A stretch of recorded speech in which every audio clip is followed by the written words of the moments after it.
Un très bon après-midi à vous tous qui suivez la télévision rwandaise. C'est un plaisir de vous retrouver pour cette nouvelle édition à l'actualité de ce mercredi. À la présentation, moi-même, Michel Iradukunda.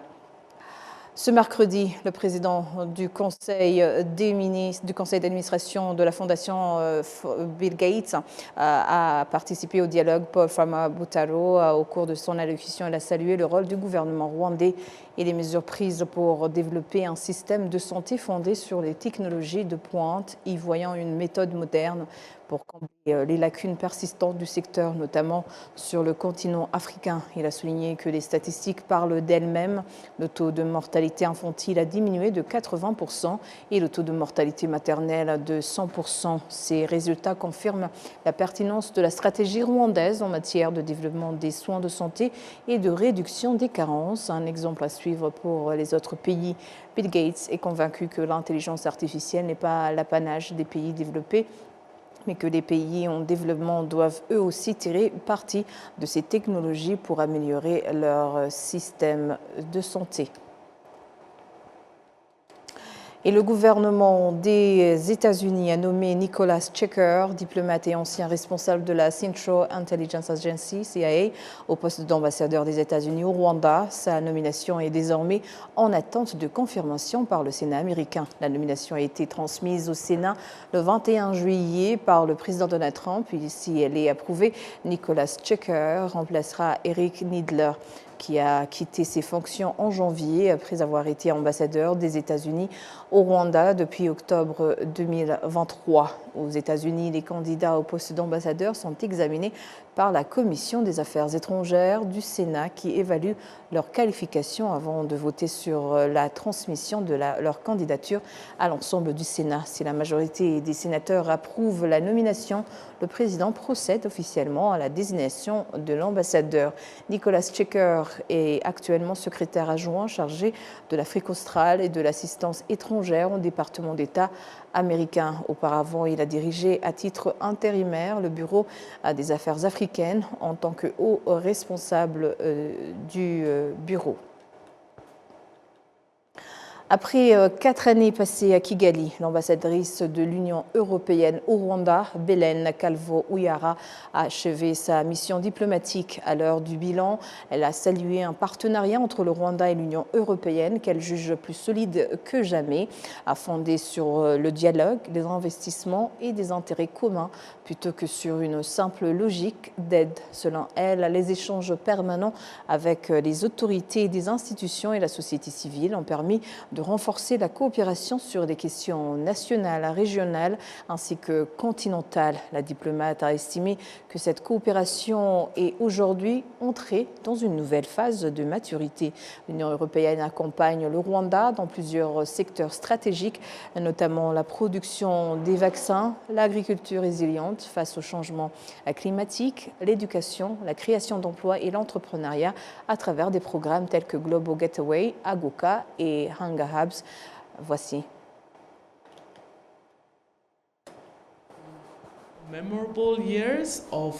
Il y a eu 4 années de dialogue et d'engagement continu avec le gouvernement et la société civile avec vous. J'apprécie que le partenariat entre l'Union européenne et le Rwanda ait été marqué par ce dialogue continu qui nous permet d'échanger à tous les niveaux sur la situation multilatérale où nous partageons avec le Rwanda un haut niveau d'ambition.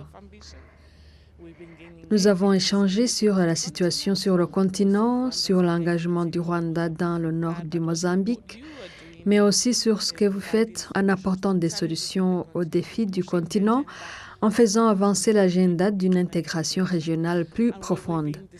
Nous avons beaucoup discuté de notre partenariat, un partenariat dans lequel nous avons tous créé de la valeur. Ce n'est pas un partenariat de dépendance, mais un partenariat fondé sur une valeur partagée qui crée des intérêts communs pour toutes les parties. Le parcours international du Rwanda est un exemple de ce que nous pouvons accomplir ensemble.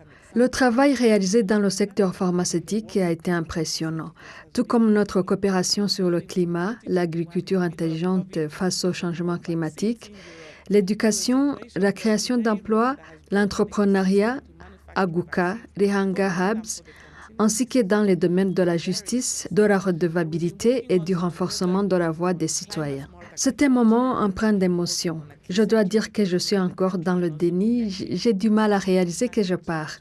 Mais je me sens privilégiée et honorée d'avoir travaillé dans ce pays, d'avoir accompagné son parcours de transformation et d'avoir maintenu ouverts les canaux de communication, y compris dans les moments les plus difficiles. Ces dernières années ont mis notre partenariat à l'épreuve, mais elles nous ont aussi permis d'écouter les préoccupations du Rwanda, de les comprendre et de contribuer ensemble à la recherche de solutions pacifiques et durables dans la région. L'Union européenne demeure un partenaire du Rwanda.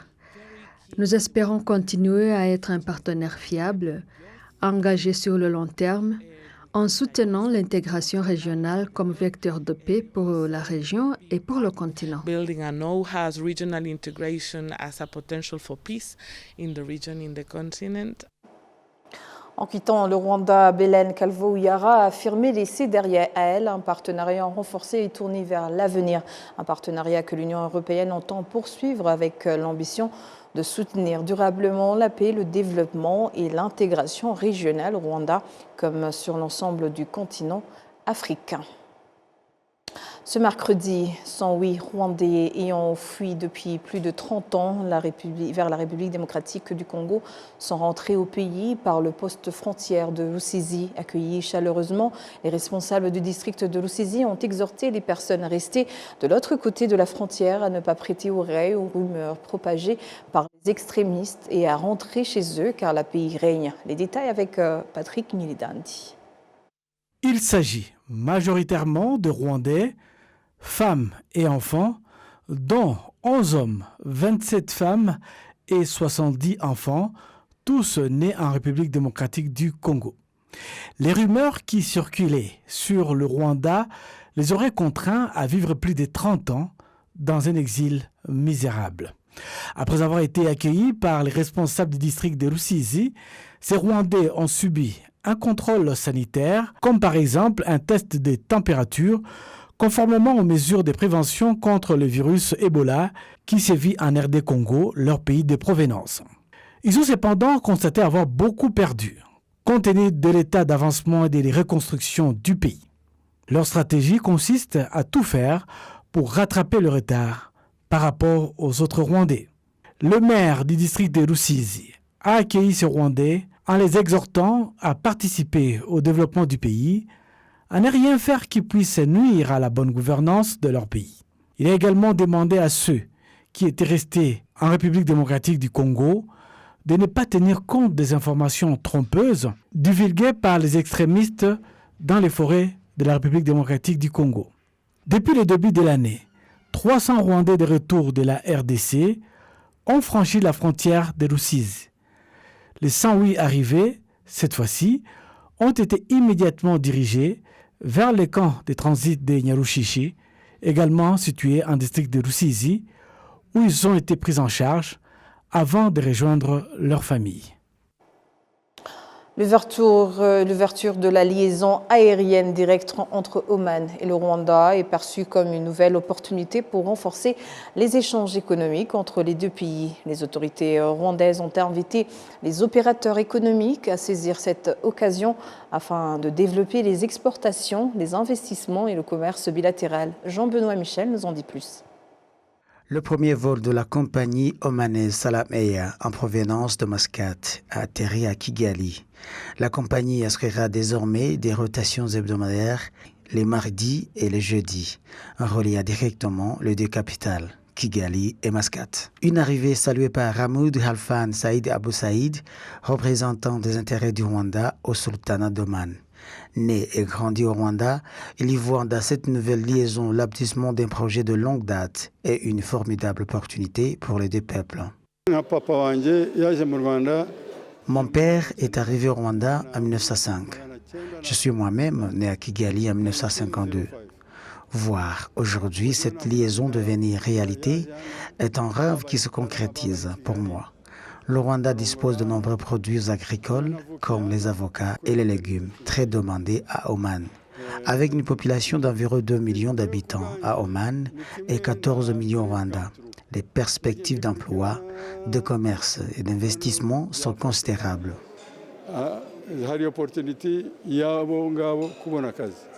Pour Salam Eya, cette nouvelle desserte marque une étape importante dans le renforcement des relations entre deux pays. Saïd Al-Rachid est responsable des partenariats à Salam Air.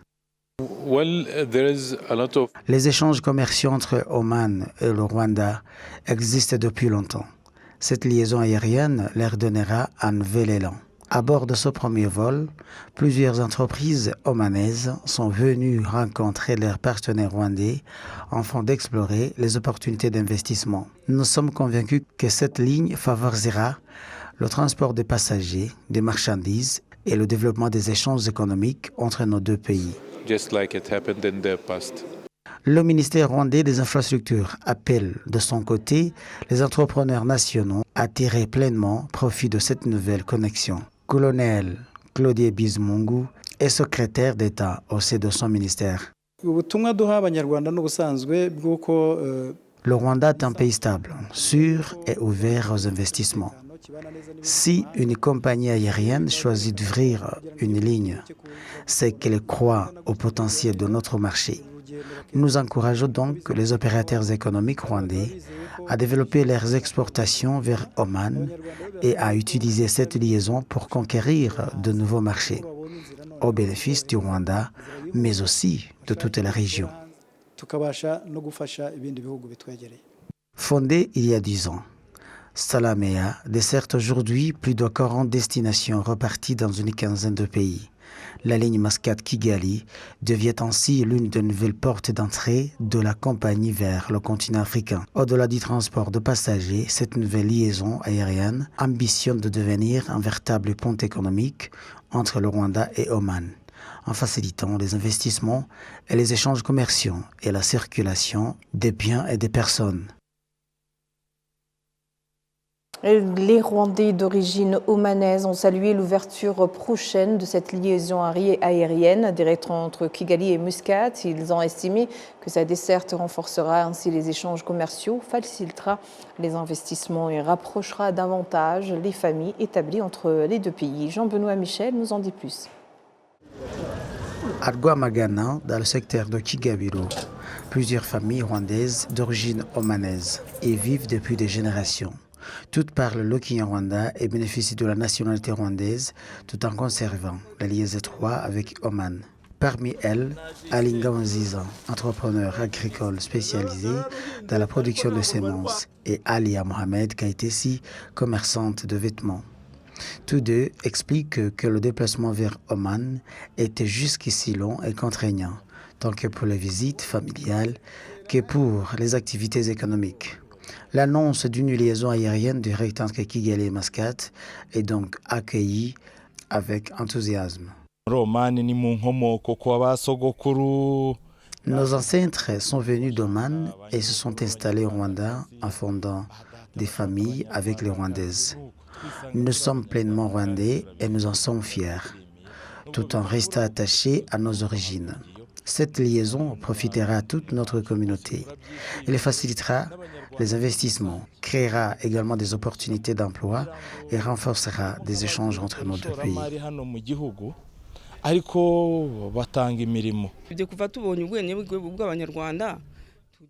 Grâce à notre nationalité rwandaise, les déplacements sont déjà facilités. Avec un vol direct, il sera encore plus simple de rendre visite à nos proches et eux-mêmes pour revenir nous voir plus facilement. C'est une excellente nouvelle pour nos familles et nous souhaitons plein succès à cette initiative. Pour le professeur Régide Karuranga, économiste et enseignant à l'université, cette nouvelle liaison dépasse le cadre des relations bilatérales. Elle s'inscrit dans l'ambition du Rwanda de devenir une plateforme régionale du transport aérien et du commerce.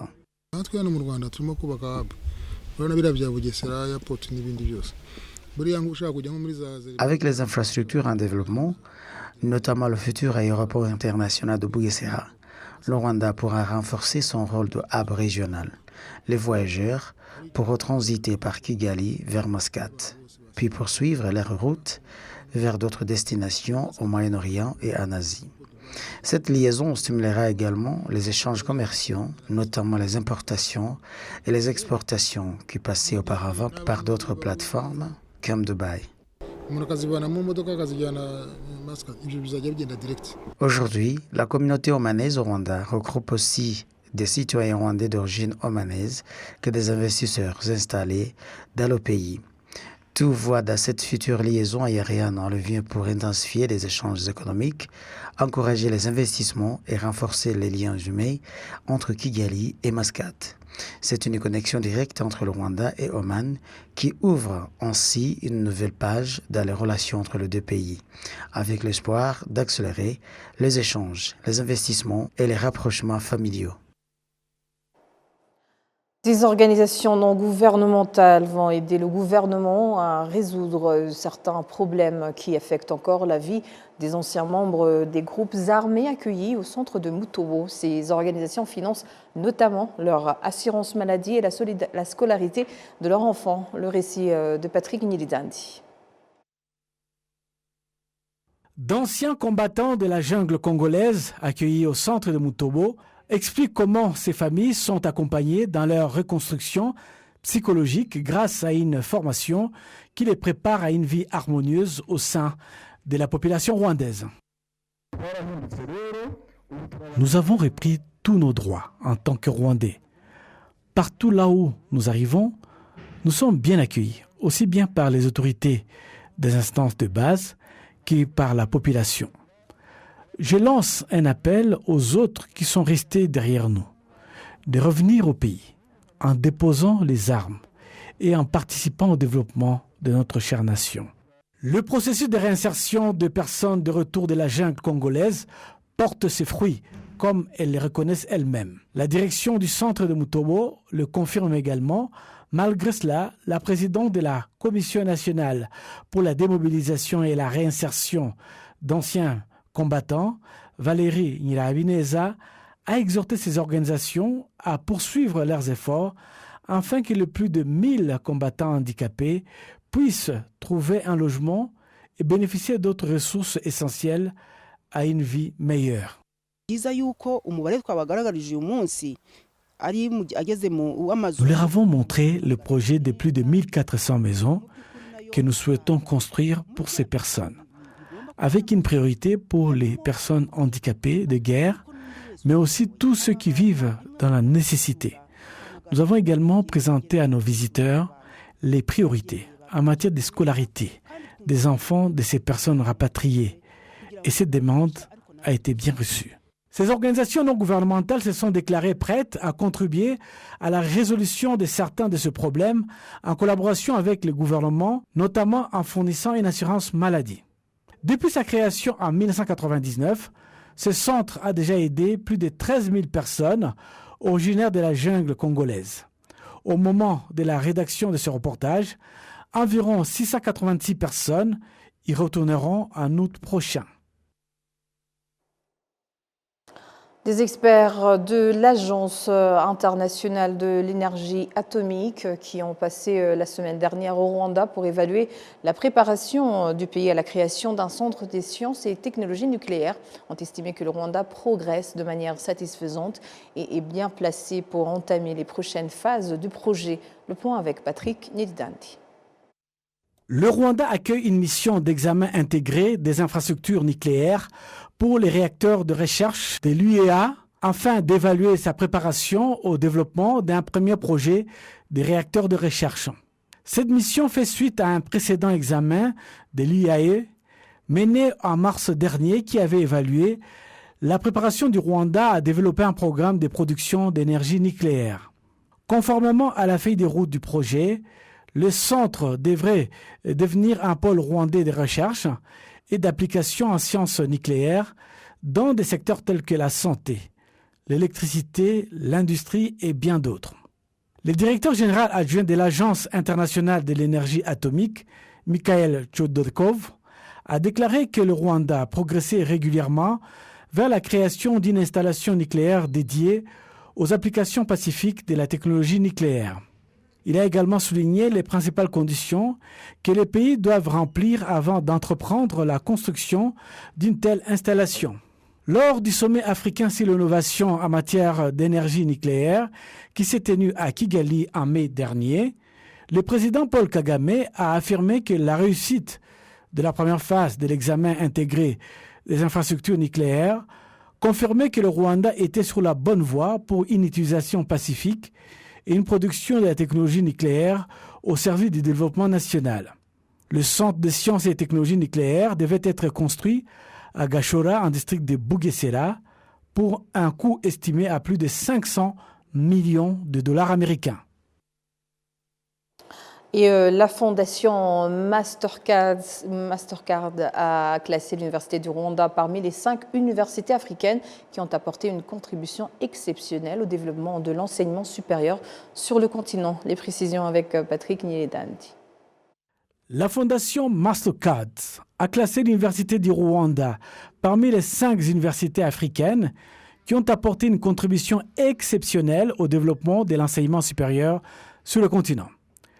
L'Université du Rwanda a été principalement distinguée pour sa contribution au secteur de la santé, notamment la formation de plus de 26 000 professionnels de santé, la mise en œuvre de programmes de proximité ayant permis à plus de 50 000 personnes d'accéder aux soins, et son rôle de chef de file régional en santé numérique, vaccinologie, génie biomédical et innovation des systèmes de santé.